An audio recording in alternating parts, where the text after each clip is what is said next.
Hello everyone, welcome back to the channel. In this video, I'll show you how to clone your voice in HeyGen step by step. First, open your browser and go to the HeyGen website.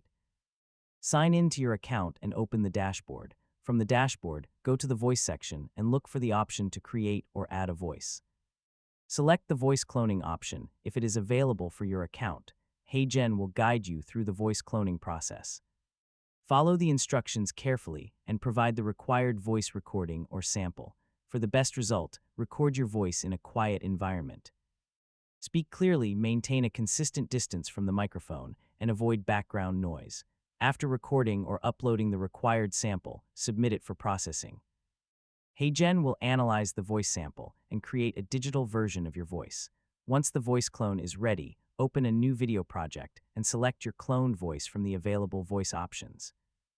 Now enter the script you want your cloned voice to speak. Preview the result and listen carefully to the pronunciation, pacing, tone, and overall sound. If necessary, make changes to your script or adjust any available voice settings. Then preview the video again to make sure everything sounds natural. When you're satisfied with the result, generate the video and wait for HeyGen to finish processing. Once it's ready, preview the final video and export it using the available options. And that's how you can clone your voice in HeyGen.